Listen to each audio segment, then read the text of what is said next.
What's up, everyone? Welcome back to another episode of the Heel Hookers podcast, episode 140. We are back with some big old fights to talk about from this weekend in combat sports. Oh, there was a lot of good shit. There was a lot of sad shit. There, as always, extremely unexpected shit. And I cannot wait to get into all of that. But before we do, like and subscribe. If you enjoy all of the stuff we be doing here, we appreciate everyone that does. Let's go. Oh, alright.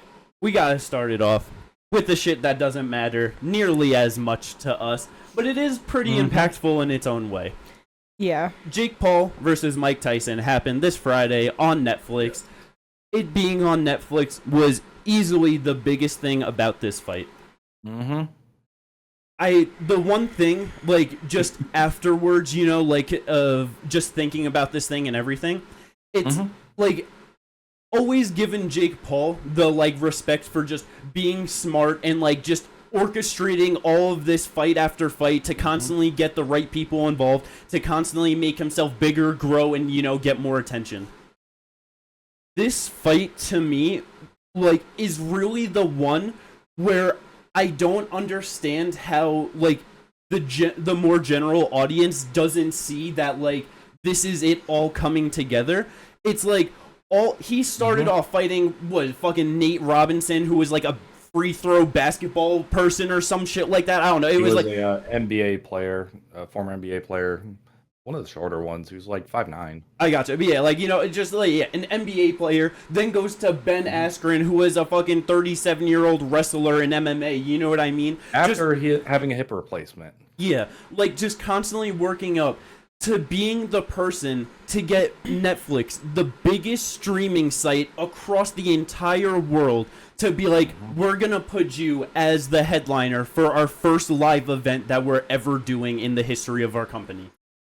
Yeah. I feel like the thing is people look at it subjectively and not objectively. They are fans of the sport, so as fans of the sport, this is how they're looking at it. You know, they're looking at, oh, he's in his prime, this young guy, he always picks the easy fights, blah, blah, blah, blah, blah. Mike Tyson is damn near 60 years old, been retired for who knows how long, literally was holding belts before dude was born. Yeah. Largest age discrepancy in the sport's history. Yeah. And it's really easy to just see that and not look at it of, yeah, this is the biggest thing he could possibly have done. Yeah. Because with Mike Tyson, yes, he is an old man that probably should not have been in there. Yes. But Yeah, it's Mike Tyson. That's a name that goes across generations. Like, generations and generations. Jake Paul has a young generation fan base, you know, and outside of fighting, just with YouTube, whatever content creations, then you go into the fighting sport, and then you have Mike Tyson that has fans that are fucking 70 years old. Yeah. Yes. You could not have drawn in more people with different names, you know, like it was the biggest possible thing. They reached, what was it, 60 million viewers at once? The peak concurrent viewers was 65 million viewers on Netflix during that fight. What has ever done that? Yeah. Netflix, like you said, the largest streaming service across the world. There are millions of people with a subscription, and that's all you needed to watch the fight. Why wouldn't you tune in? Especially because boxing history, I'm pretty sure, as well. Especially because of, like, all the discrepancies within the fight. Everyone wanted to see Jake Paul lose. Yep. That is such a thing to sell a fight. Like, it was so huge. The amount of money made off of this, like, it was genius. Yeah. Undeniably. No, 100%. Definitely agree with all that. It just was like, it's a monumental moment. And I think that's awesome in terms of, like, boxing. Like, all right, cool. Like, it's coming back. But also at the same time, it's like, because of Jake fucking Paul. And that's kind of annoying. I wish this had gone to an actual boxers. Like, someone, you know, a title holder, you know, something like that. Like, where we actually got... Well, it's interesting you mention a title holder, because with him doing this, again, people want to see him lose. And so that, because of that, they want to see him in real fights. They want to see him with real boxers. And especially with him beating Mike Tyson and everything, like, how upset and, like, just how much people hate this fight. It's like, motherfuckers want to beat him the fuck up because of him fighting Mike Tyson, too. Because it was Better Beef, right? Yeah, Artur Beterbiev, undisputed light heavyweight champion of the world. Talking about Jake Paul, let's fight. Yeah. Like, he's like, you want to fight a real boxer? Like, she's like, yeah, call me. Just, you know, like, whatever details. He's like, we'll get it going. Let's go. Exactly. So, had he not done this, would Artur Beterbiev been looking at him?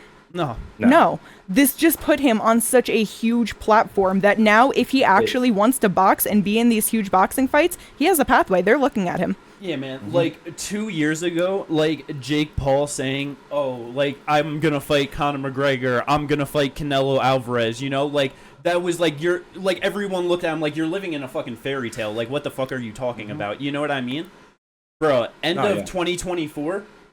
Those are both much more realistic fights than anyone gave it credit for 2-3 years ago. Like, yeah, no, yeah, it really is.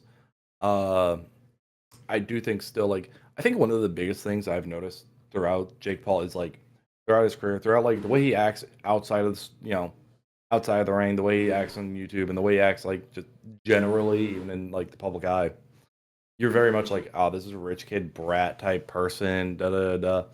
I will admit, like when it comes to in the ring, like he listens to his fucking coaches. Like he knows how to follow a fucking game plan, and he knows how to just stick to it and not.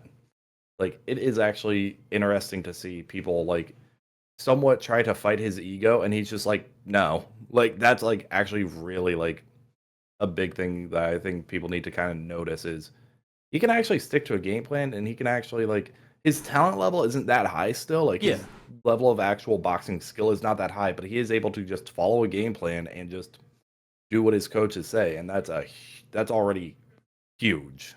Yeah. Because it's like, like obviously, like he's a big physical kid, like, you know, he's athletic, like he has those specific gifts, you know, but it's like the one thing that like people definitely don't give him enough credit for is just his intelligence overall, just outside with the promotion, and then just inside in the cage as well, or the ring, I should say.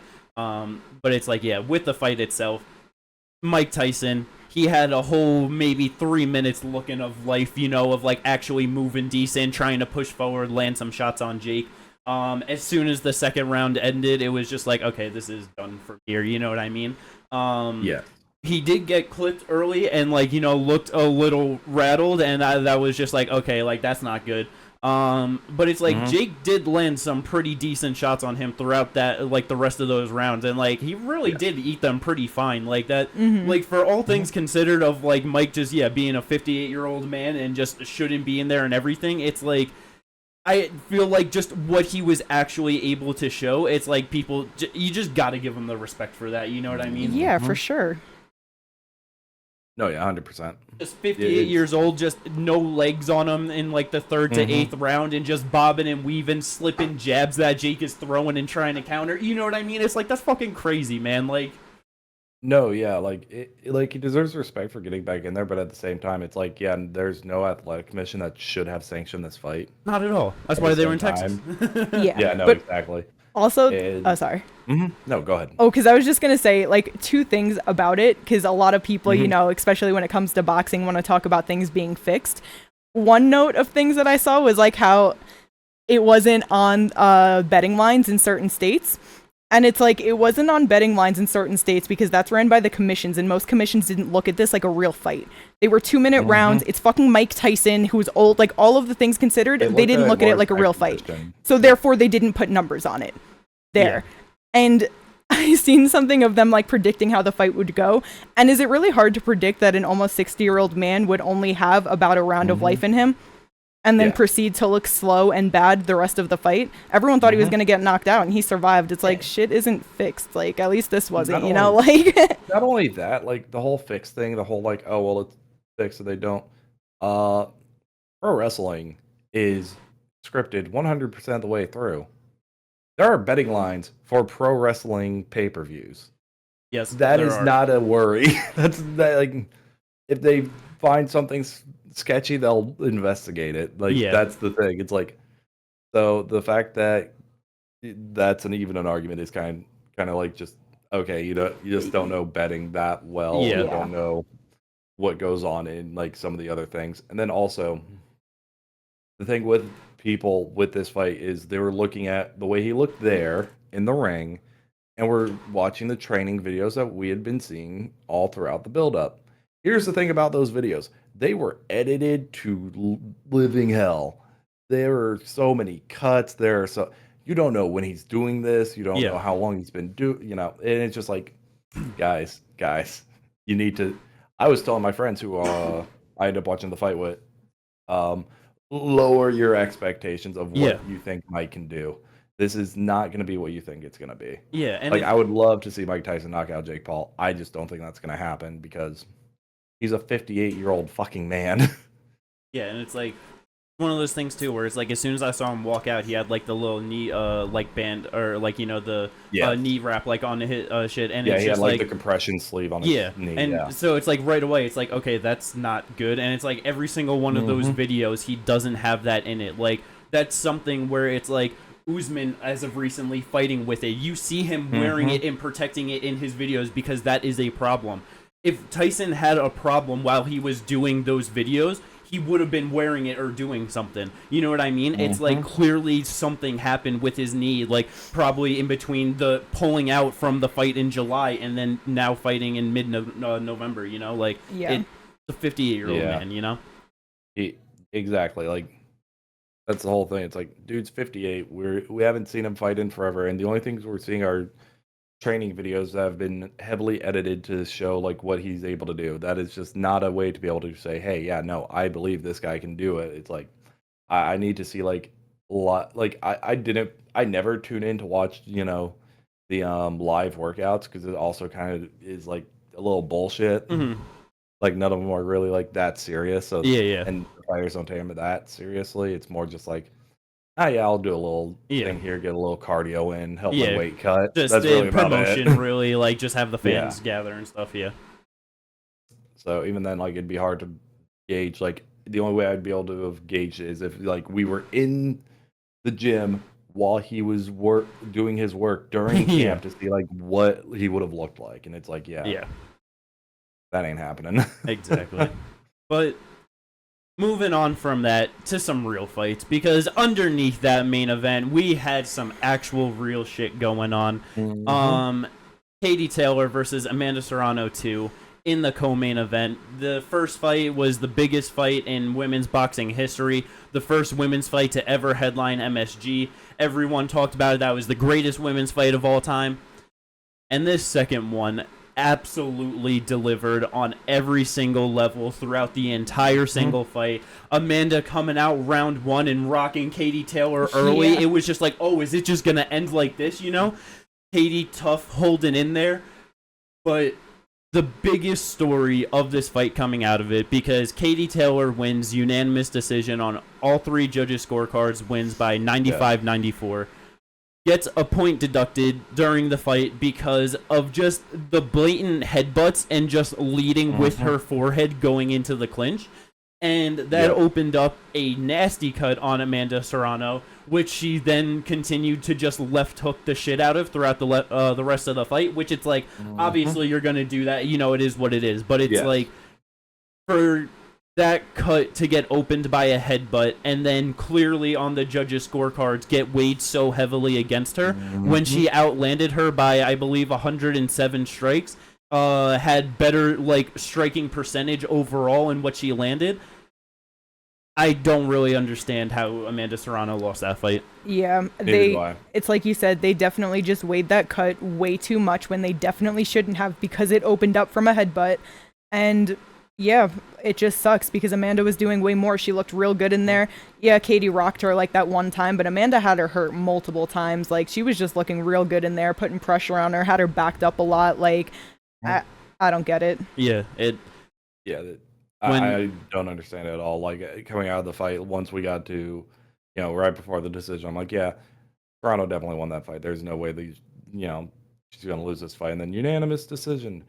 And still, it's like, I'm sorry, what did you just say to me? Yeah, it really was like, I don't know, man. It really just threw me off. You know what I mean? Just was not expecting it, because it's also like when most of the time it's like you got Katie on the retreat looking to like, counter and then like grab a clinch and stuff like that, and then Amanda's just bombing her way through the entire time. It's just like, I don't know. I don't know boxing scoring as good as MMA and stuff like that, but that still definitely did not feel like the right call. And everyone online basically agrees with that too. Yeah. So it's like most people seem to agree with it. I think that even the commentator was like, yeah, no, that's controversial. Yeah. That's And then no.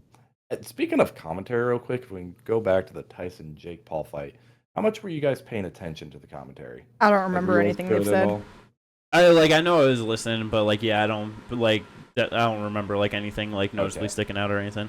Yeah, no, I was just getting annoyed because they kept arguing about what Tyson was doing when he was biting his glove. Oh yeah. And oh my fucking god, it was getting annoying. I was just like, shut the fuck up about this shit.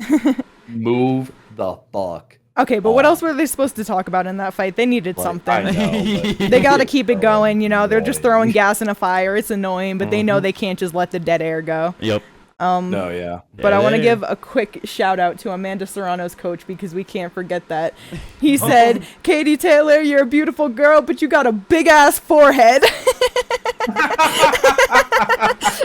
I totally forgot about that. I didn't. Yo, yeah, that was absolutely hilarious. Boxing is great with that shit. Yeah, man. They just be doing shit, saying things. It's hilarious. And everyone clear the ring.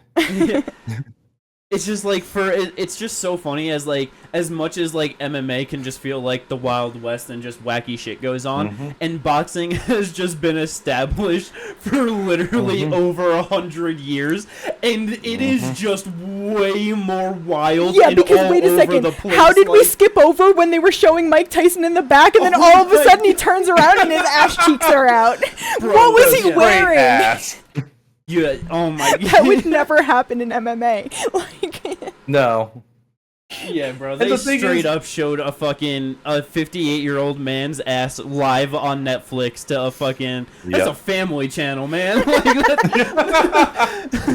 How many dads that are 50-something years old are just got their little kids and they're just it's Tyson, and then they see that and it's...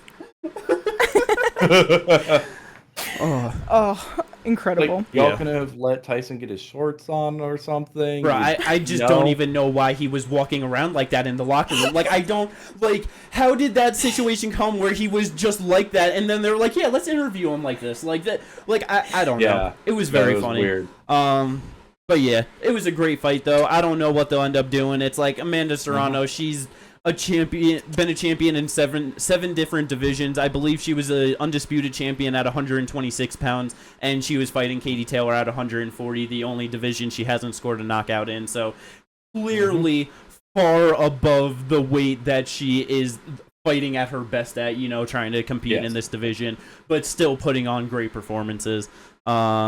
But yeah. And then I don't know if you watched the rest of the main card, the Mario Barrios and Ramos fight. That was actually a really good fight too. Great fight. Yeah, the comeback by Ramos in the later rounds, when in the first, I literally after the first round, me and all my friends were I'm it's gonna end in 4. I watched the first round. I'm Barrios knocking him out. That's yeah, I'm it's ending in the 4th.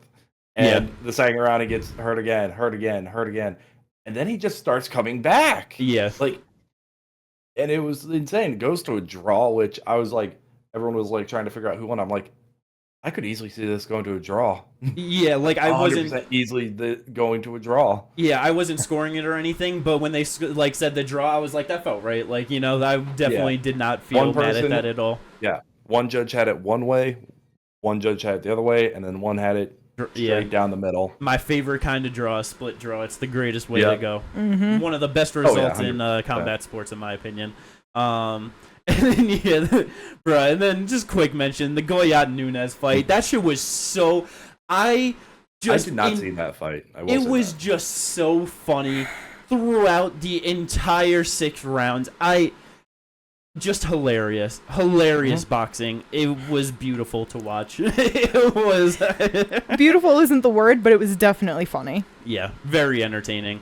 But yeah, other than that, Netflix definitely struggled with some streaming problems throughout the co-main and main events. So many people complaining about that, but it's it's your first time doing a live event. You have 65 million people around the world coming in. I'm not surprised that happened at all. Yeah. I was entirely expecting something to happen.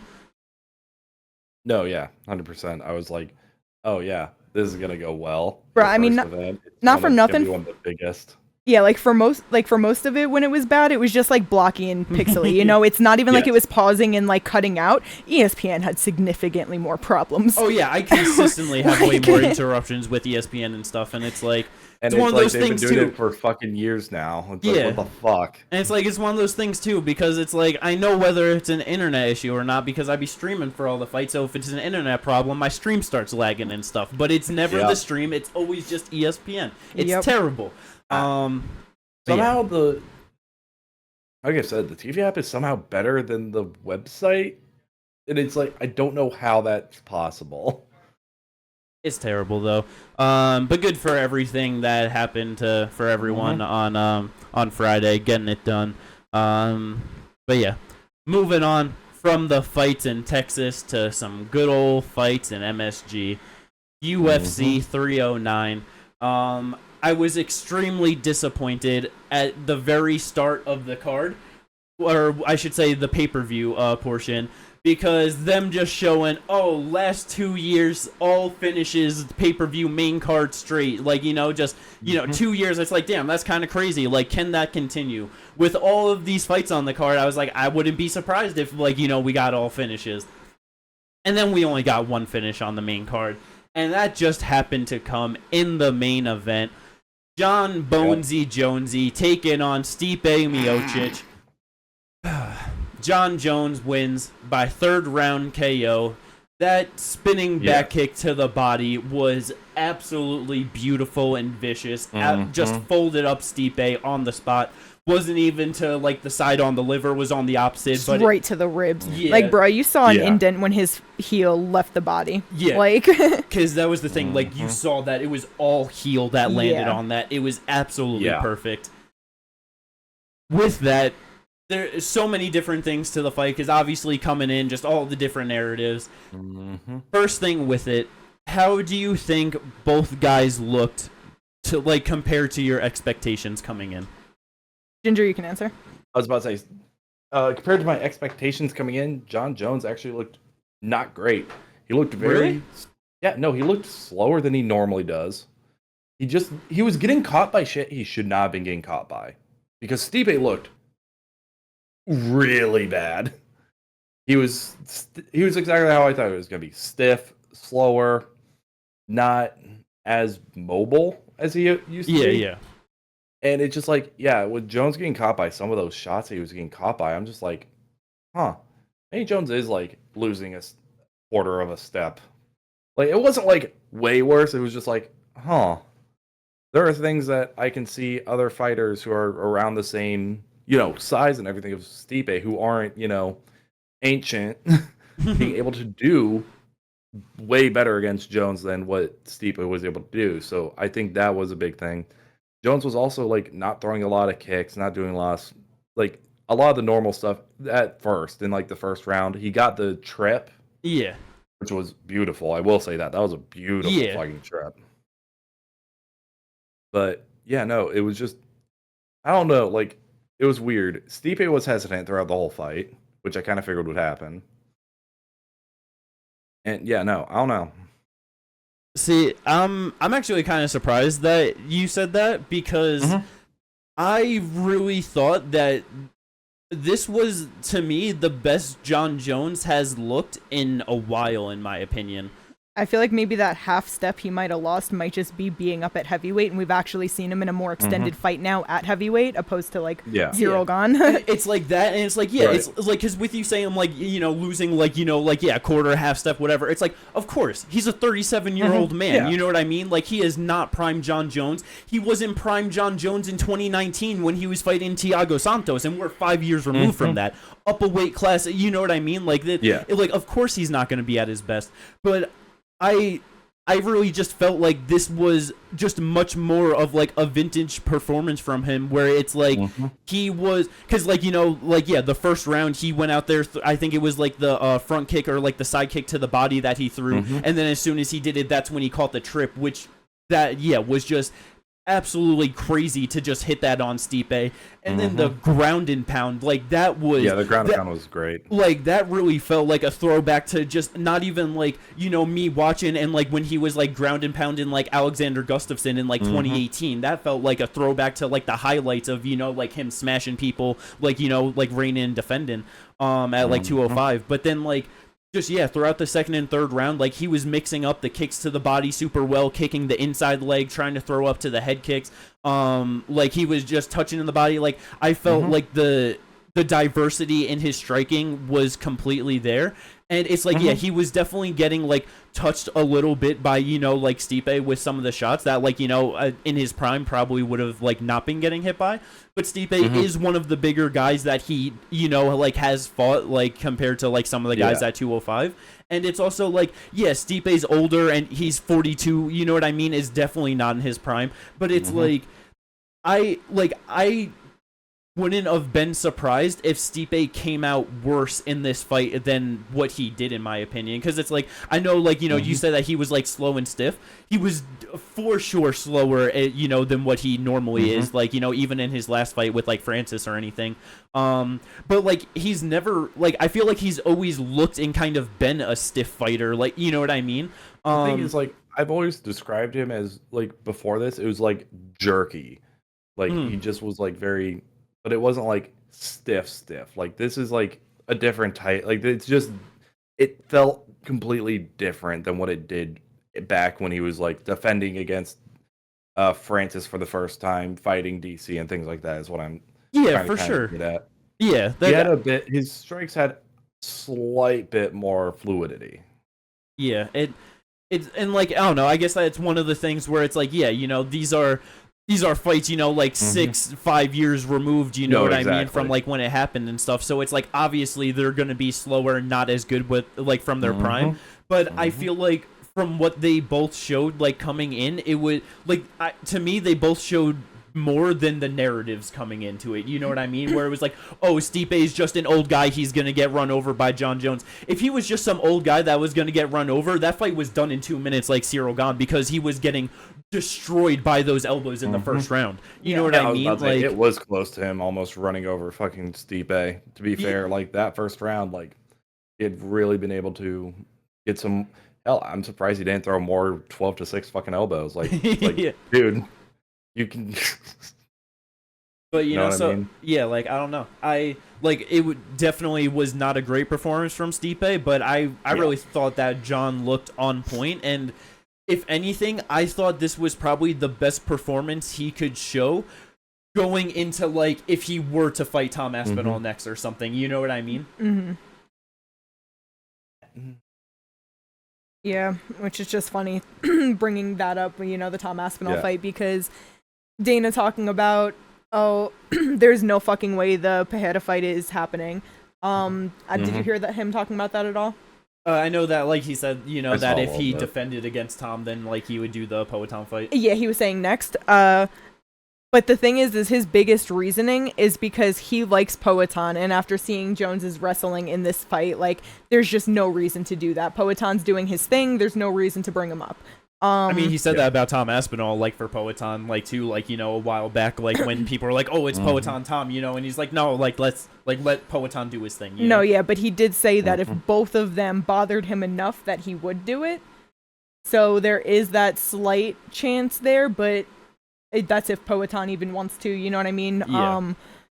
So there's that, but John Jones just still kind of doubling down, like, nah, I want Poatan next. Like, I want fuck you money to take the Tom Aspinall. Like, I want that money where it doesn't matter if I win or lose. Like, I won either way. Yeah. So I said it before this fight happened. Like, I was like, I wonder if Jones is doing all of this extra ducking ass shit and playing into it and feeding into it, because he knows that if he does this, Dana's going to automatically come at him with a bigger number that then he can negotiate for bigger numbers. Yeah, because it was like one media day or press conference, whatever, you know, like with Dana where, like, you know, someone actually like, oh, you know what I mean? Like saying that Jones saying that he doesn't want to fight Tom or whatever. And that like, like just something of like, oh yeah, that he would have to like, bring like a crazy offer or something like that, and Dana was like, yeah, well, that means like that we can talk basically, you know what I mean? Yeah. So it's like he knows that he has number. to fucking exactly like it, and that was the whole like, and with you saying that like you feel like that was gonna happen, and the same thing, because this shit is gonna get dragged the fuck out. More than, like, I wouldn't be surprised if it's maybe International Fight Week to get, like, Jones versus Tom or something, or it's MSG next year. Like, the conversations are going to get dragged out because Dana doesn't care to sit Tom out, you know what I mean, to let John do whatever he wants. Obviously, that's been shown for a year now.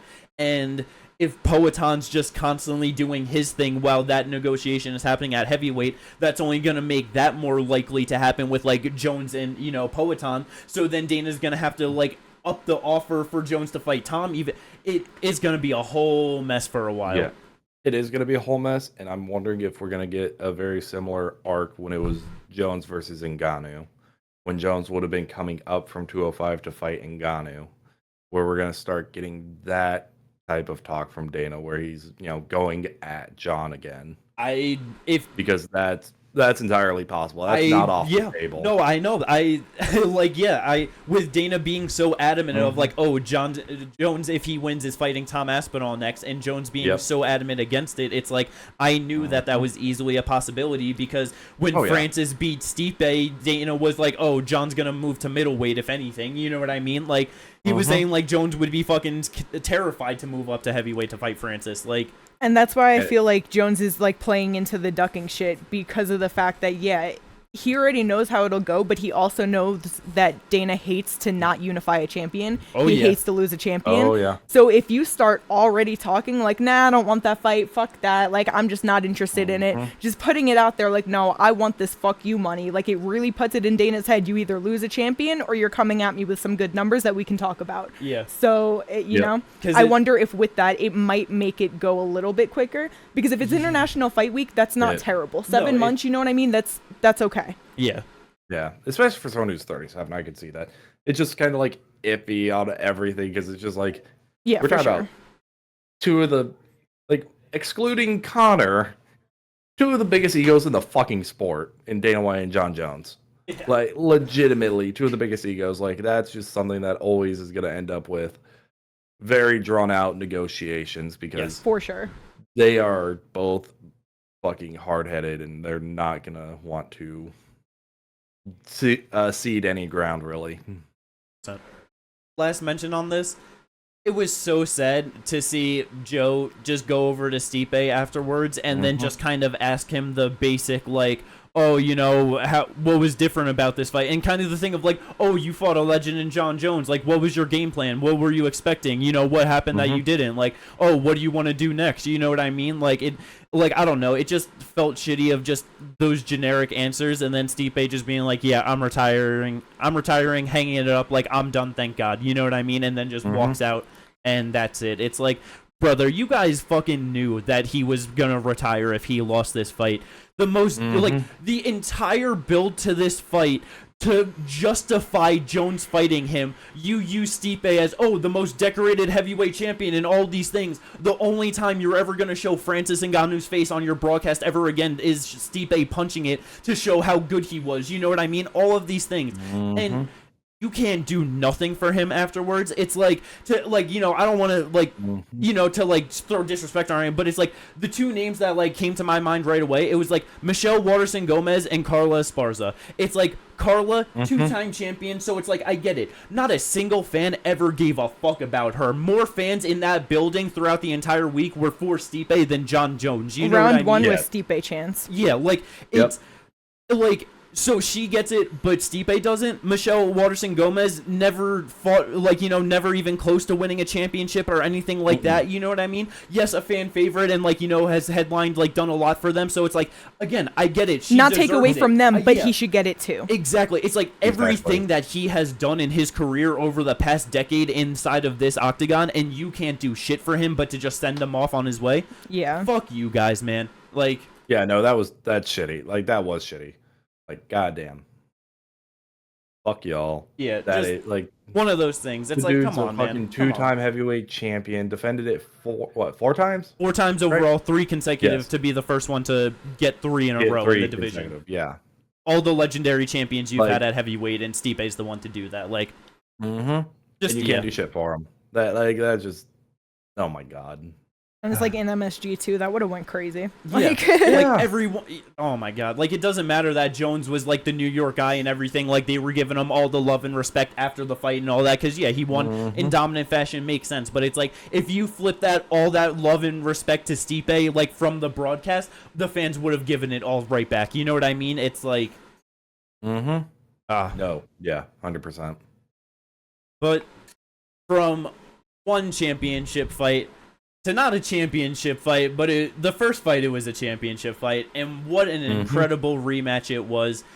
I cannot fucking believe that we got 5 rounds of action between Charles Oliveira and Michael Chandler in 2024. We came to the conclusion in the middle of the fight. Charles Oliveira, as former champ and with as many fights as he has in the UFC, this is his first time seeing the 4th and 5th round. Yes. Yeah. That's actually insane now that you realize. Yeah, that's fucking crazy. Crazy that a dude with the record for, like, and I mean, I guess it kind of makes sense with the most finishes, the most bonuses, the most submissions, you know what I mean? He's never seen it, but like, has been a champion, defended the title, is beloved by the crowd, by all of the fan base, multiple main events, like all of these accolades, and this was the first time ever seeing past 15 minutes. It is absolutely crazy. Yeah, that really is insane. That's crazy. Then with all of that, as a 35-year-old man, he had the cardio to go all 5 too. Like, that was not a problem that he struggled with at all. Like, he answered that. Like, you know what I mean? Like, Charles? Yeah. Yes, but he definitely slowed down noticeably, but that's not surprising considering it's literally his first time going there. He might not have realized he didn't have the full cardio, you know? But he also had just a hard fight with Chandler, you know? Exactly. 5th round went crazy. Like, there's a lot of factors to it, but yeah, he was able to hang through that, so good for him. No, yeah, and that's kind of the thing I was about to bring up was the fact that, this dude is, like, has trained for 5-round fights a lot, but also, like, he was kind of doing a lot in those first 3 rounds to where, like, when they hugged at the end of the 3rd round, I'm like, Oliveira, you still have 2 more rounds. Yeah. Like, yeah. But it was crazy that you mentioned that because I did not even realize that. Yep. That's an insane stat. And then, he was able to go all 5 and had a noticeable, noticeably started to, dip in activity and all that in the 4th and 5th. But, like, at the same time, a lot of fighters do that. Like, there are very few who, like, stay steady or, like Max Holloway fucking increase because they're fucking maniacs. But yeah, no. Great fucking fight. I loved watching Oliveira just doing whatever he wanted to Chandler, and Chandler wasn't able to really do shit for the first 4 rounds. Bruh, Charles literally had him running away from him on the feet, multiple times. He straight up just ran away, getting hit with some big shots, getting hurt, getting rocked. The biggest thing that I took away from this was how smart Oliveira was fighting in this fight. Yes. Because multiple times he probably could have finished the fight with ground and pounds, but he decided to go for the grappling and start going for subs instead. But it kind of makes sense because you have Chandler, who is incredibly explosive and athletic and strong, and you start posturing up and creating any space. You don't know if he's just gonna try to toss you out of there real quick and make things worse than it has to be. You know what I mean? So he was still able to control the rounds, do what he needed to do, get the sub attempts. You know what I mean? But I was just surprised that he fought it very smart. Yeah, and it's also it's one of those things too where we talk about it all the time, where it's guys that are incredibly skilled at jiu-jitsu, but they never get the wrestling together, and we'll talk about that in the next fight too. But yes, 5 takedowns out of 12 for obviously that 41% overall. But the fact that this dude took down Chandler in every single round, Chandler had nothing for Oliveira in the wrestling. It would that's just another crazy thing too of just how dominant he was in all parts of the the grappling. Yeah. No, yeah, 100%. But yeah, with that, just a great fight between them, just scrapping it out on the feet, like, every time that they were on it. The fifth round, Chandler bombing on Oliveira, almost getting him out of there. Yeah, that was insane. This motherfucking Chandler, he is quite possibly one of the dirtiest fighters in the UFC. Yeah. Because he has not had that many fights. But the way that he is just so blatant and like that he goes for certain things, the cage grabs, the glove grabbing, when he was bombing on Oliveira in the 5th round, so many of those shots were to the back of the head. The ref didn't even give a single fuck about any of them. But then it's like, yeah, with Dustin, like, grabbing the shorts and grabbing the cage and the fish hook and gloves, and you know what I mean? It's like, through the Dustin fight and this second Oliveira fight, it's like, damn, you have done so many just crazy blatant fouls, like. Yeah. Because then, yeah, I think it was early in the first round, and like ref didn't even call it or anything, but it was like poke. Yeah, like the eye poke real quick, like Oliveira was just like pointing to that, ref didn't even do anything, and it's like, yeah, it definitely is kind of crazy. I'm not gonna lie, I don't even give Chandler the benefit of the doubt anymore on. Oh what yeah, is in no. his content. It's just like, yeah, no, you like. I sincerely think refs need to like go to Chandler and be like, yeah, this is your one warning. Anything after this is a point deduction. Yeah. Yeah.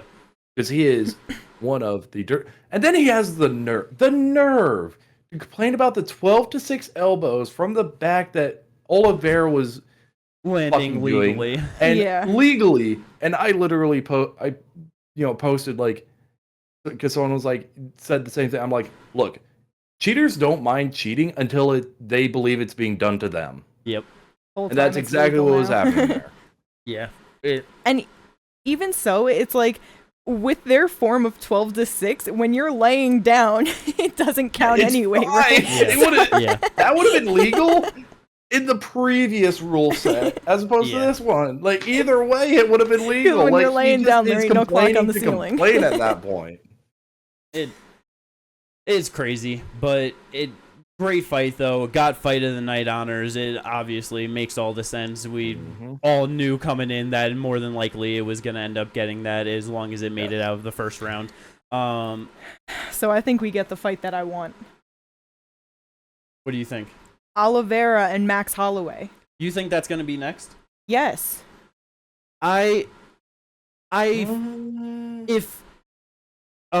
If Islam versus Arman wasn't gonna happen in January, then I feel like you're probably 100% right.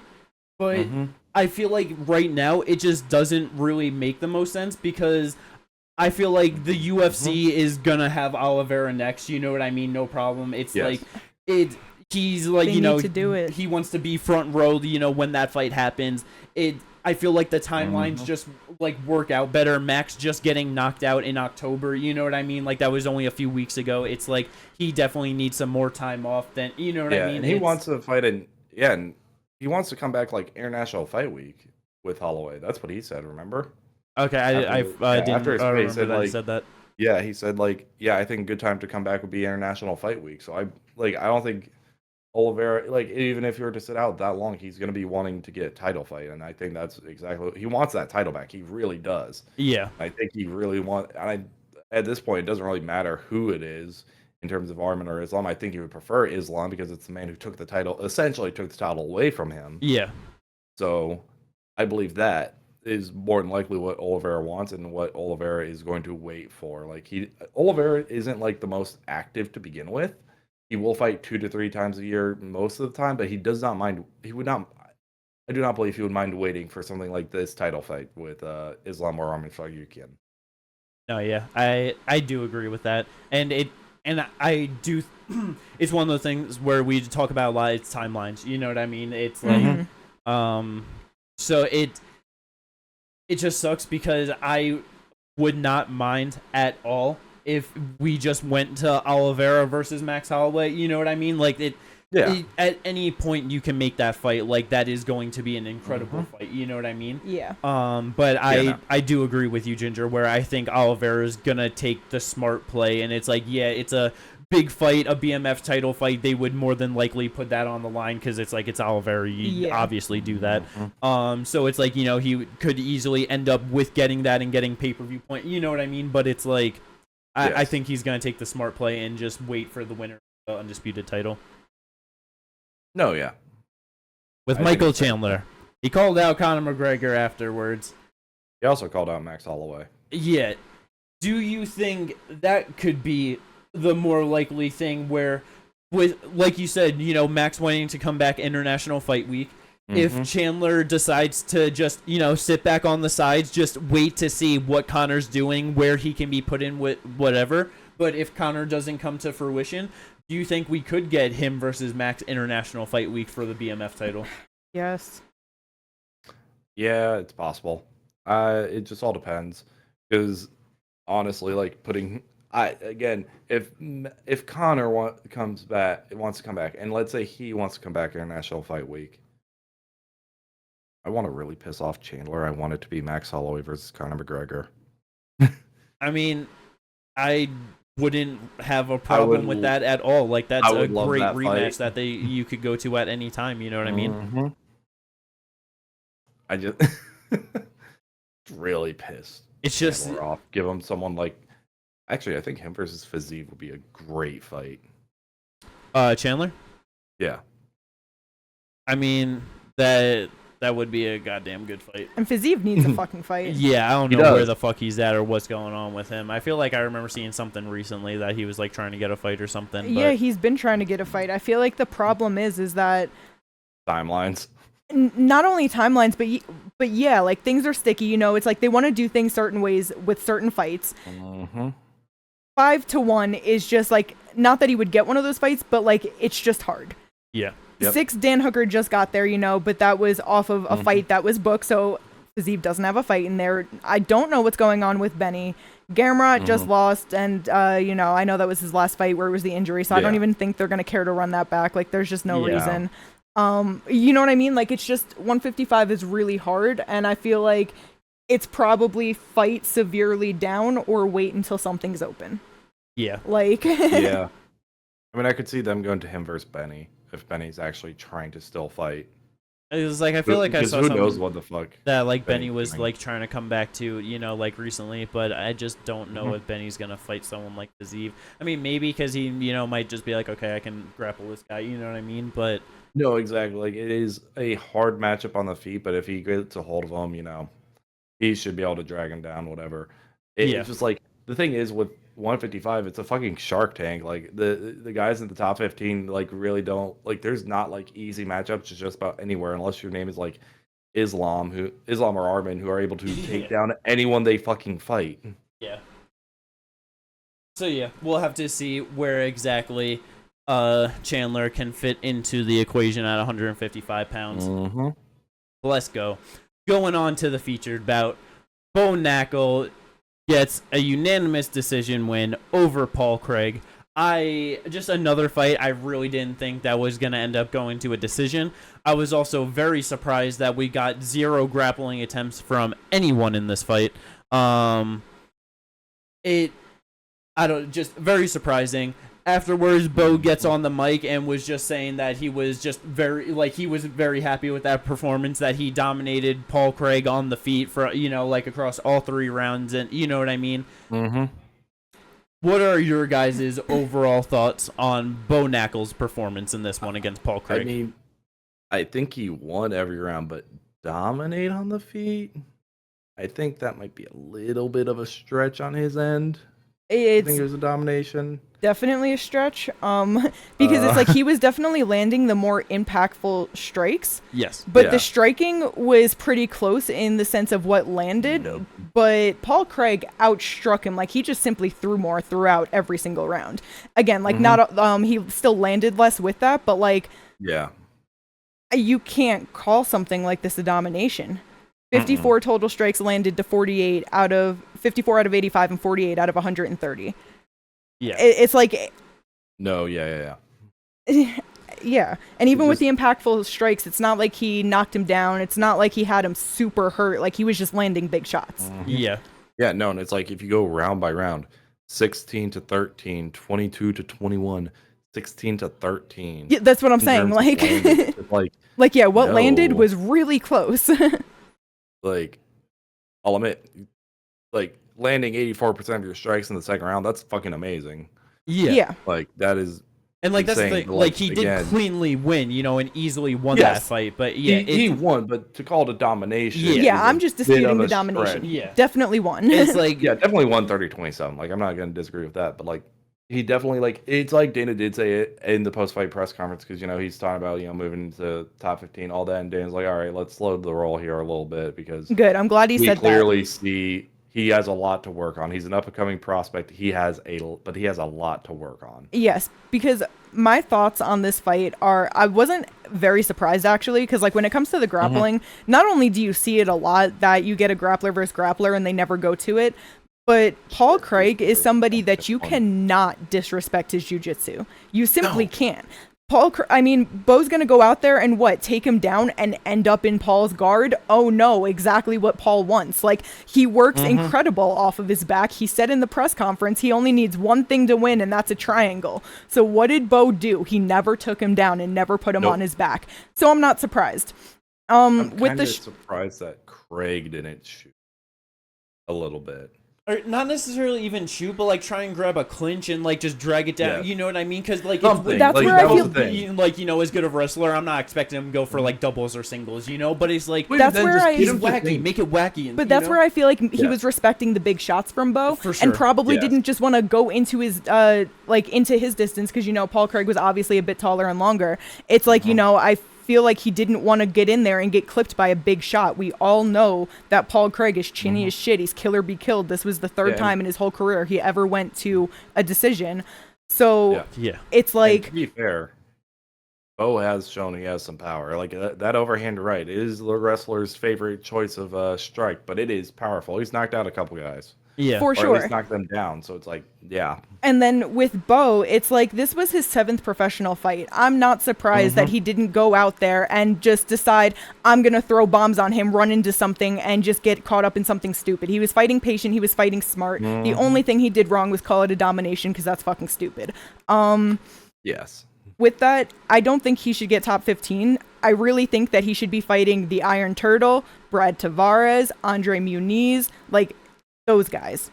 You got to win over Paul Craig, fight in that area, get the different styles, get the experience, work on everything, learn and grow because you're young and clearly athletic and can do. So get the experience and then move on. Give yourself time. Oh yeah. It's like going into it in my head with Bo getting a win over Paul Craig, I figured he would get it done more impressively if he did because most people do. So that's where it was definitely like, okay, like he beats Paul Craig, it's like get him into like someone back end top 15 something, you know what I mean? But it's like with that performance I definitely agree with you. I think for me the one I'd like to see the most next, I don't know just with like timelines who is exactly booked or anything between them, I would like to see Andre Muniz next in my opinion because fighting Ikram Aliskerov in Saudi Arabia. What'd you say? He's fighting Ikram in Saudi Arabia. Okay, I forgot about that. I have one, and you guys tell me because I think he has better striking than Paul Craig, slightly. I think he's just awkward on the feet, which makes it, a good matchup in that respect. And he's got very good jiu-jitsu. You guys know him very well. RDR. Because he didn't look great in his last one with GM3. GM3 did do really good in the striking against him. And I legitimately think that's... And, we know RDR's going to probably try to shoot on him. He doesn't like getting hit with big strikes. That's all Bo throws. It just would be very interesting to see how that fight actually plays out. I love it. I love absolutely every single fucking thing about that fight. Yeah, I didn't even think of that. Yeah. Because I was thinking, just terms of rankings, and I kind of forgot all about RDR's arrival. That's a good one, Ginge. Because, like you said, the shots that he would try to put on RDR can easily fold him up potentially. You know what I mean? But he is going... But like, yeah, he's like, Paul Craig being taller, longer. RDR is also much taller and long. You know what I mean? Going to be extremely physical in there, and he will try to grab a hold of Bo and like drag it down to the ground. You know what I mean? Like, yeah, no. I absolutely love that. That would be so much fun. What about RoboCop? The other name.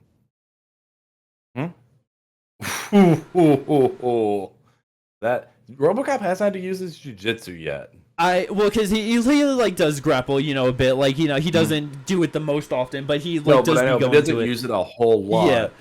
It'd be really interesting to see him on his back. Like, I like RDR better, but that's just also another name in the hat. Like, I do think that like give him RDR next, gets the win over it. RoboCop would be a nice next progression in that, and then because with saying like. Mooney's, Iron Turtle, Brett Tavares, like all these guys in the same general area, so it's like, another guy in that general area is Andrea Petrosky. Yeah. Kind of in that same area, just like probably 2 fights away from being in fighting for a top 15 spot. Good wrestler, another good, decent striker coming out. It'd be really interesting to see some of these fights are just interesting because they actually have some more grappling credentials for sure, but also like better striking than Paul Craig sometimes. The ones you go in order from. But with that, I feel like there's just a lot of options outside of the rankings where he can really get some good experience and not get absolutely smashed. And I think he should go that route. So I'm glad that Dana told him to slow his roll because he doesn't belong there yet. He told him he knows he has like really big ambitions, but let's slow it down a little bit right now because like right now I think the only one I would favor him, like let's just say lower end of the top 15. He could take Paulo Costa down, but I don't know if he wins that fight. Shar would be interesting, but don't really care. Michelle Pereira, again, that's just a cardio issue on Michelle's part. If he survives the first 2 minutes, he's gonna win that fight because he's gonna just take him down and sub him. Yeah. Like, yes, there are fights to win, but at that point, it's like, then he has to still fight up. Then you're starting to get into Roman Dolidze, Brendan Allen, Marvin Vittori, Caio Borralho, Hamzat at number 3. Hell, Whitaker. Like, he's got much more experience to get and much more work to do before he gets to there. But exactly. I definitely do like the call to RDR. That would be a big fun fight that you could easily throw on a pay-per-view main event, like main card.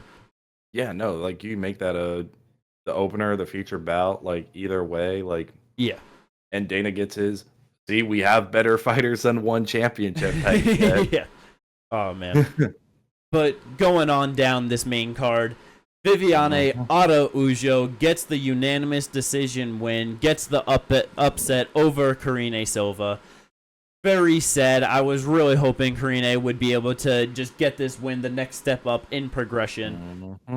With how the fight played out, because Viviane just showed some clear flaws in the overall game of Karine Silva with just the striking and just being able to manage the distance properly to get a hold of her like effectively for good grappling scenarios. Do you think that at 30 years old, this is Karine Silva's ceiling in the division? Or do you think this is something where she just needs to maybe retool at like a couple of fights and she could start working her way back up through the top 15? Did you say 33? 30. Oh, okay, 30. Sorry. That's I feel like it's kind of rough because there were definitely a couple issues that she was having. Like, when it comes to her striking, there's not much thoughtfulness behind it. She just throws to throw, and they're big, wild shots. Yes. When she lands, like I said, they're big. So if she can follow up on it with clean combos, she could probably get people out of there. But it's just too wild, and she's there to get countered, and that's not good. She definitely dropped off real bad by round 3, so a bit of a cardio issue there. And her grappling is good. That is her thing. She definitely needs to work on her takedowns a little bit. Because like surviving that armbar, like bro, when Viviane got that armbar, like I was watching, I was like, it's done. Her arm, like if she doesn't tap, her arm's gonna break in there. You know what I mean? And she just moved right through that beautifully. Like she knew exactly what to do, stayed calm. Like it's beautiful. Her ground game is really good. Viviane's never been subbed, so she wasn't able to get it. It's that, but. I don't know. It's hard to tell if someone's actually going to be able to clean up their game or if they're kind of just where they're at, Yeah. I think we need to just see her in more fights at this point because, what was this, her 4th fight? I have 5th fight in the UFC. I believe she was 4-0 coming into this. Okay, yeah. So, she was obviously, she got everyone out of there in the first round up until her decision with Ariana Da Silva or Ariana Lipski. And Lipski's grappling definitely isn't as good as Viviane, but she didn't look great in there. She won by a lot of control, Yeah. So we're just going to have to see where she goes and if she actually grows from this. Yeah. I think one of the biggest things when it comes to this, and it's something that is very hard to tell when you're just watching fights and you don't get to actually see like what happens in training rooms and things like that, is like coachability of a fighter in terms of like how it actually looks in the gym and all that. Because one of the things is, I don't think this is her ceiling. I do think there is like a lot that can just be retooled with the striking. It would just all depend on how coachable she is. Because if she gets like just a really good like boxing, kickboxing coach to really just like, because the thing is with her strikes, it just that needs to be tightened up a little bit, and there just needs to be a little bit more thoughtfulness. And if there was that, she'd be doing way better in the striking department. But because of what she's been doing so far, like what she's been doing has been working, so she hasn't had to change it yet. And it's like, all right, you just really need to retool. And it's not even retool. It's more like just tuning everything up. Because, again, she is throwing just wild shots. If she's straightened a lot of those shots out, added a little bit more head movement. Jabs. And was just able to then just throw in some feints in there to set up her shots. And then that will help set up her takedowns, which then gets her to where she wants to be. Yeah. It would be so much better for her. And I think, like, having just, like, a very, like, rudimentary boxing coach would be able to do that for you, in my opinion. And just doing that, I think like one of the things she should do is maybe bump up the amount of times she is striking per week in terms of like striking training, and just being able to do more of that, because she's basically got the ground pretty much on lock. Like, she needs to do that, like, keep it tuned, like, 3 times a week or something, but she doesn't need to constantly be training it like that. No, her and Aaron Blanchfield just need to work together and go with Trevor Whitman, and they would both become monsters. That's so true. Aaron helps her out with her wrestling, you know what I mean? Like, Karina just maybe helping out with her, like, being able to sit down a little bit, like, just get, like, some of the striking. Yeah, but then Trevor really being able to, like, distance management, use the striking into the grappling. Like, because both of them kind of struggle in that same way of, like, not having enough tools on the feet and, like, being able to close distance, manage it properly, and use it to, like, set up the grappling effectively against the higher level. And obviously at different levels, for both of them, but like just similar-ish kind of things, No, I got a similar idea. It's not Trevor Whitman, but someone who was very similar when they were coming up, was a really good wrestler, but their striking was very meh. TJ Dillashaw. So who do you train with? Dwayne Ludwig. I actually think Dwayne Ludwig would do extremely well with both of these fighters. For sure. Like, he would do a lot of good for them in terms of the striking and the thoughtfulness of their striking. Like, TJ Dillashaw was kind of the same way when he was coming up. And then when, Alpha Male brought in Dwayne, his striking just went to a whole new level. Oh, yeah. 100%. And it's just like, I think that would be able to help them a lot. Definitely agree. But like, those two are like two coaches I will never say anything bad about, really, except like sometimes I think Trevor needs to maybe a little bit like push his fighters in a different direction than what they want to go. But either way, though, definitely it was a great fight overall, just good back and forth fun. Karine landing big shots throughout it, but good win for Viviane, getting it back in the winning column, and then we'll see where Karine goes from here. Last fight talk about on the main card, Mauricio Hoofy taking on James Yontop. Fight also goes to a decision. all 3 rounds. Very surprised that Yontop was able to survive throughout some of their. Yeah. I'm sure that had to do with the fact that it was a catch weight of 165 and he still missed weight. So yeah. So yes. that's where it's like, because obviously this was a very dominant performance from Mauricio Hufi from start to finish.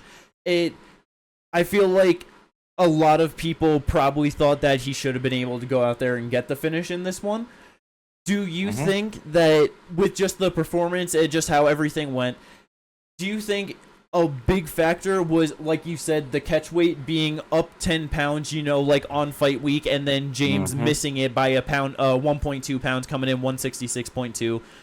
Or do you think there's also a little bit of overhype to Mauricio Hufi? Because I've heard a lot of people talk about like he's the best person coming out of the Fighting Nerd. Okay, so I do have a couple things about it. With James, he's never been knocked out. He is 0-3 in the UFC, but he has shown to be ridiculously fucking tough. Yes. He went to the split decision with Slavikos. Chris Padilla, he was able to RNC him, but after hurting him, he was just like, fuck it, I gotta choke him out because he couldn't get him out of there, Yeah. Mauricio Hufi is now 11-1, but going into this, he was 10-1. 10 knockout wins with 1 knockout loss.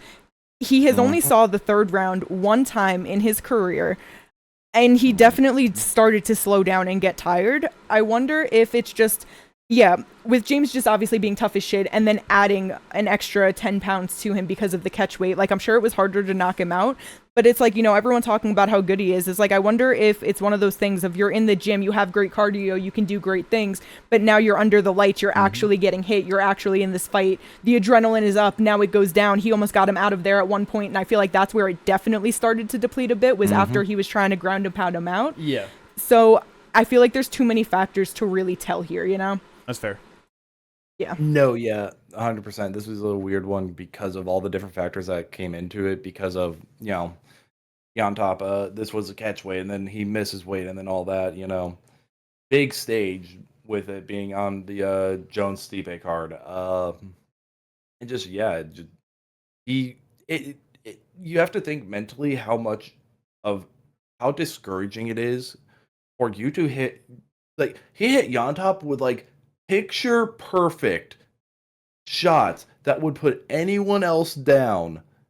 And has put everyone else down. Has put everyone else down, and he's not going down. Yeah. That has got to weigh on your mind, because it's like, holy shit. Yeah, and then what is this dude made of? Because it's like I said, round 2 got that knockdown and was just hitting him with ground and pound, but couldn't get him out of there. Like, which is why I thought, like, I don't remember why I put on Tapology, but I feel like I went sub on this because I, for some reason, was thinking that Hufi was going to be able to, like, hurt him, but it's just like, this dude, I just know he's tough as fuck, but I know he can be subbed.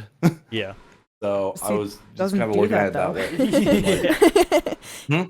He goes out there and fights like a 155er. Let's just swing and fight. Like, that's it. Yeah, no. I do think one thing with this performance, I think, like, maybe if it had actually been 155 and, it wasn't all this, I do think, like, Hufi needs to be a little bit more active when he's striking, because, like, he only landed 67 strikes through, 74 total strikes, 100 through 120. I do think he needs to up his activity a little bit more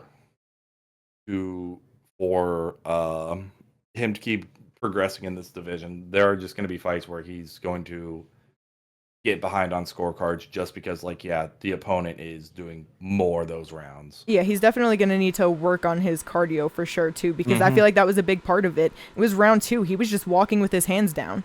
Like, his hands were on his hips, his hands were down. He was just there, and then he'd put them up and start throwing and then walk away with his hands down for a second. Like, so I do think that maybe just a little bit overhyped because, people expecting great things from him, but it's like I said, 10-1 going into it, all knockouts, win and loss. Yeah. At the moment, how much can you expect? How can you expect him to be a cardio machine? How can you expect him to be able to get subs or maybe go the distance? Like, obviously he did, but we're going to see the flaws in it because it's the first fucking time. Like, he's young, though. He can grow. Yeah, he 28 is young. years old. I don't think at the moment, at the moment, he's definitely not the best fighter coming out of the Fighting Nerds. I definitely still think, like, I think Kaio at the moment is still the best one, but it's like Kaio, Carlos, John Silva. that Jean Silva Hoofy right now, just because of level of competition. I know who these three have fought, have been good fighters. Like Hoofy hasn't really fought anyone of note yet. Yeah. So, and someone who I know has a very high skill level, so it'll be very interesting when he starts getting into those fights. Yeah, I feel like it might be one of those things where it, like, for sure, 155, he's just always going to be an action fighter in the division, but I feel like it's going to be something where he's going to be doing good on the come up. I feel like he's going to get put into like a big fight somewhere, probably look really good and like perform, get a big win, but I don't think it's going to be like a sustained thing, and then once he gets like that next fight like at that higher level, then he might get shut down, and then you know what I mean, like in a way kind of like Benoit Saint-Denis, you know what I mean? Yeah. Like, yes, like I could definitely see something like that being possible For sure. but we'll see how all of that plays out for him. Either way, good for him to get the experience, get the time, and like you said, first decision of his career. On to the prelims, though. We had a whole lot of good shit happening on the prelims, honestly. Yeah. First one, obviously, got to get into the featured bout on the prelims. Marcus McGee gets a unanimous decision win over Jonathan Martinez. I was so incredibly disappointed in this fight because Marcus did look very good and just showed like a lot of good skills on the feet with this. The inactivity of Jonathan Martinez, mainly in the first round, but just like waited too much throughout the second to get it started, it killed him in this fight, and that caused him to lose so terribly. Yeah. This could have easily been his third leg kick TKO in the UFC. Would have been the only one to do it. Yep. Probably could get more. Yeah. Yeah. But Insane. like Jimmy said, the inactivity. Jonathan Martinez generally comes out, and it's not like he's the most action-packed and comes out throwing a whole lot of strikes, but there's something. He comes out, jabs here, and just leg kicks. He throws a lot of leg kicks, and he starts it off with that. He threw 7 out of 18 strikes in the first round, and okay, I guess 6 of them were to the leg, but they were just so, like, 6 fucking leg kicks in 5 minutes. They were so far and spread apart. Yeah. I remember he hit him with one, and it looked like Marcus didn't like it, but I just didn't think much of it, because Jonathan wasn't doing too much. Yeah, and then round 3, Jonathan Martinez started kicking him a bit more. He was really letting them off. Yeah. Marcus was clearly hurt. Yeah. Switched stance, made it a bit hard for him to get there.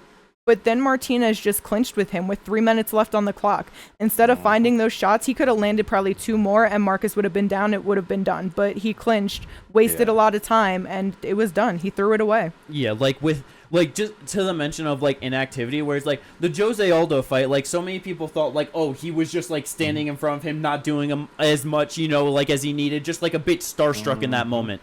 First round against Jose Aldo, he attempted 35 strikes in that one. One strike over double what he attempted in the first round against Marcus McGee. Yeah. Like, it's not a starstruck thing.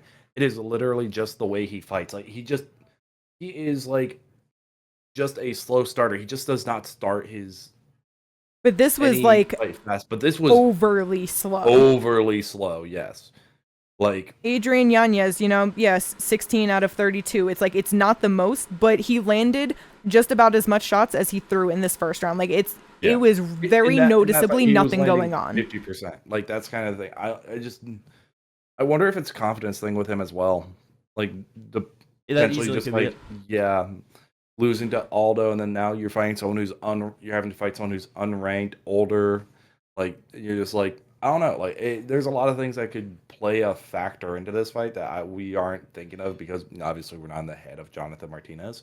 Yeah. But yeah, no, it is one of those things where he does need to like up that activity. Yeah. No matter what, like it just is what it is. Because like that's the thing. It's like it's like technical enough to what I mean, be ahead of his opponents, get it done.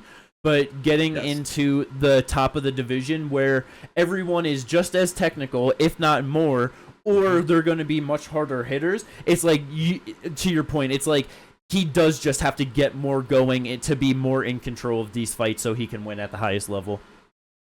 With that, though, good performance overall from Marcus McGee. He's probably going to give himself a top 15 ranking after this one. Yep. And at 34 years old, he's doing the right things. He's cooking through the division like he needs to be. Like I said, getting himself probably ranked. I mean, it's one of those things where it's hard. For me, I would like to see two things, honestly. You could always go in the tough test for an up-and-coming guy in Rob Font, because Marcus is a real big puncher. He likes to go after it. But Rob Font sticking a jab on him, if he's finding that time in, he can easily shut him down like he's done so many. Yes. Or Mario Bautista, who got the win over Jose Aldo, but got absolutely no love from that. Nobody knew him really going into the Jose Aldo fight, and now everybody hates him coming out of it. It's just one of those things where, you know what I mean? I could easily see the UFC like, okay, who's going to be the guy to move up in the top 10? You know what I mean? Yeah. I don't mind either of those fights. He's probably going to move. I would assume they move Martinez out. Amin Zahabi goes to 13. Maybe Montel goes to 15. He gets the 15 spot. And if that's the case, I mean, Kyler Phillips just lost to Rob Font. I would not mind that fight at all either. Yeah, that would be another good one too. It would be a great striking fight. Oh, yeah. Hopefully Kyler learned his lesson and doesn't overly do trying to take this man down, because the thing is about McGee is he's got a lot of subs on his record. Yeah, and just very physical in there too. Oh, sorry, he only has one sub on his record. I thought he had at least 3. That's really funny. When you have 10 wins, 30% of your yeah. No, he only has 1, but it was, if I remember right, in the UFC. Yep, his UFC debut. Gotcha. But yeah, so either way, just good for another guy who, until now, was getting performance bonuses up until he had 3 in a row. Yeah. Yeah, and getting all finishes, it's easy to happen, you know? Oh, yeah, exactly. But yeah, just good, solid win. We'll see where he goes in the division. But yeah, like I said, gotta cook. Last, I feel like notable things. Jim Miller, gotta mention it. Going into it, me and Kay are just does he retire here at MSG? 45 fights, you know what I mean? It's perfect. He's from New Jersey. It's as close as he's gonna get in a big stage. You know what I mean? Everything is perfect.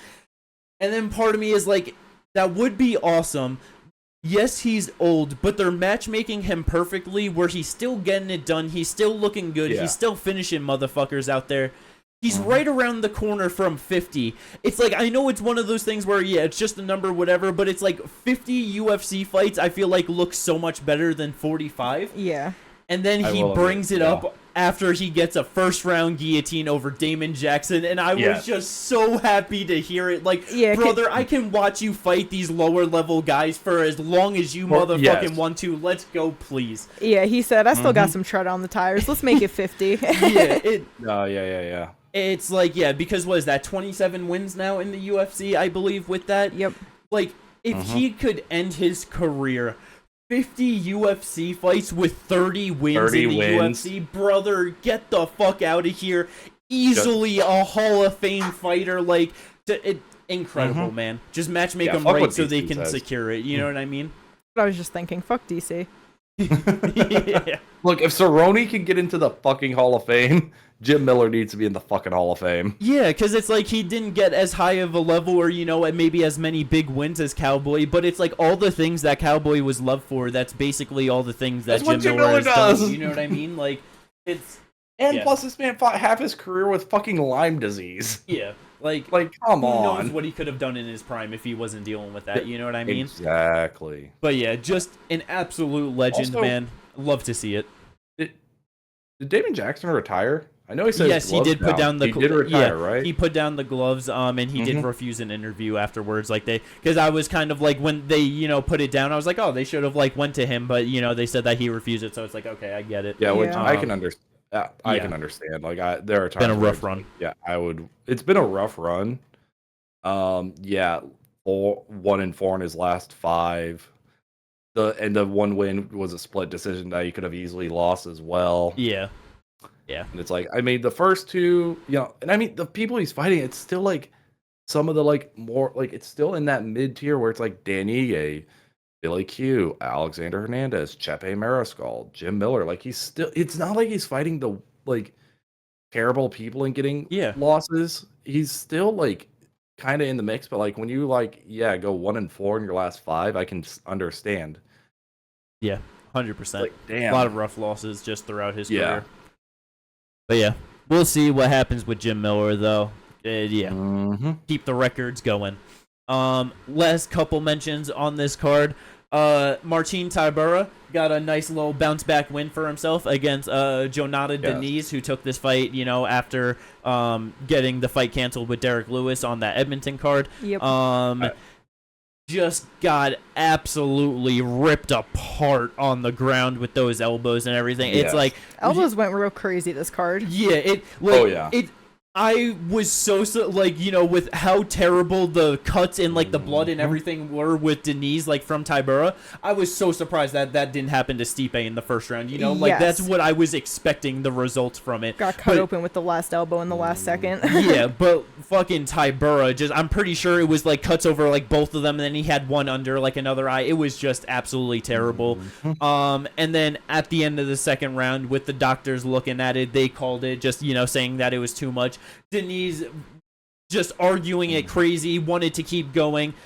Almost any other commission, they're probably going to let him keep going. MSG, in New York, so they're going to be real careful with that shit. They are, and the thing is, like, he needed his corner's help to get up. Yeah. Normally, like, in a lot of places, like, that's an automatic just DQ. Like, you cannot have help getting up from the ground, especially after something like that happens, where he looks like he was done. Yeah. I agree with the stoppage. I personally think it should have been stopped before the end of the round. Yeah. But it's one of those he wasn't doing anything. No, he wasn't defending himself intelligently, and he was getting just bombed on. Yeah. And then when he got up, he looked he was out of it when he got up. So like I completely agree with the decision to stop the fight. I don't mind that at all. He didn't need to take any more damage in it. No, yeah, exactly. It's one of those things where it's like the ref could have stopped it, didn't do it at like one of like a better time, and so it's like you could have let it keep going, but it's like no one needed to see anymore. You know what I mean? Just he's younger in his career. Let him just fight another day. And then the last two mentions, performance bonuses going to both these gentlemen, and Ramiz Brahimaj and Oban Elliott. Oban Elliott and Basil Hafez were having a kind of lackluster fight. It wasn't as good as I thought it was going to be, but then 40 seconds into the third round, just absolutely starts Basil with that overhand right. That was such a beautiful. I did see this one 100%, and it was just damn. And then a couple hammer fists and just overdone. Yeah. Didn't really need him, but the ref didn't jump in yet. It was one of those things where he was out on the punch, started punching him, woke him back up, and then the follow-up hammer fist just put him back out again. Yeah. So that was absolutely nasty. Good for him getting 50K. And then Ramiz Brahimaj first round knockout over Mickey Gall. Absolutely nasty. It's just one of those things where the entire time throughout Mickey's Gall career, it's like you really shouldn't be here, but they just keep letting him fight, trying to do the right things of like the good fights at the right time that they can, but it's like when you're not meant to be here, you're not meant to be here. He just should have been fighting in fucking Cage Warriors and fucking XFL and fucking, you know what I mean? Like Cage Warriors, XFL, hell, like even like LFA would be good you know what I mean? Just drop down to LFA, Cage Warriors. All those whatever promotions to just be fighting random guys where it's like you take a rough loss against someone and then they're like, here's an 0-3 fighter. You know what I mean? Like, get the work going, get the confidence. But yeah, good for Ramiz Brahimaj being from New York, getting it done at MSG, getting $50,000 as well. But let's go. That is the card from MSG, UFC 309. Last little mentions overall for this episode of the podcast. We did have Tapology, as always. Not a terrible night, but not a great night. In reality, none of us got a single perfect or decision on this card. The fights we were going for decision went to finish. The ones that we went to decision. Not the greatest, but overall, I got the win out of the three of us. Kate coming in second and Ginger coming in third. Add it to the list. Burnt. Whatever. Yeah. But in even sadder news, absolutely incredibly disappointing. This was the card where coming into it, we knew that the draft could be over because if Martinez got the win, Kate would end up with too many points for me to get ahead with the fights that I have booked, and with 4 cards left in the year, probably not getting any more fights added to that. He ends up losing, so the draft survived. But then I needed Karine Silva to get the win, and she loses by unanimous decision. So that is the fight that puts the nail in the coffin. We still got a few more fights for all of us, throughout the rest of it to see what the overall results are. But as of right now, me having 15 wins, 11 losses, I can only get 3 more wins with who I have. So I can catch up to Kate's 19 wins and 11 losses. So goddamn close. And I do still have 2 more fights booked, so we'll see how it goes. Hopefully that if you lose both of yours, and then with my 3 wins and then 1 more guaranteed loss because I have Ian Gary and Shavkat fighting. I forgot about that. Maybe my percentage might be better, so we could still look at that. I'll take that as a moral victory, Nope, fuck you. I'm the only one who ended up with every single one of my fighters having a fight this year. Because for Jimmy, it's like Shavkat does have the fight booked, but Nikita fight fell out, so probably not fighting this year. And same with Ginger with Tatiana Suarez. Fucking shit you are. I should have switched her out when I... And then Ginger currently sitting at a fantabulous 13 wins and 16 losses. Does he have anyone fighting still? Yeah. Vicente. Yep. Chris Curtis is booked against someone, right? January. Fuck, okay. Okay, so it's just him then? I think so. Okay. No, there was someone else. Who is on my draft? I think that's all you have left for this year. I swear I had 2 fighters fighting. Because Jeff Neal just fought, so that might be what you're thinking of. But yeah, so Ginger, I don't believe you can end up positive this year. But hey, we're only a few fight cards. I figure, wait till the last fight card to end, and then we could reset up the draft for next year. Yeah. But yeah. So good for you, Kate. You have won the draft once again. You absolute piece of shit. Maybe Elvis Brenner can sneak in on a short notice, and I have some happy news or something. You know what I mean? Let's go. Can. Who? Derek Lewis. I don't know. He just pulled out for a medical thing. That's probably not. But either way, that's going to be the end to this episode of the podcast. I hope everyone enjoyed this one. Like and subscribe if you did. And not all of us, because Ginger's bailing on us for the preview to next week's pod. But me and Kate will be hooking you up with all things talking about UFC China. Let's go. Peace out, everyone.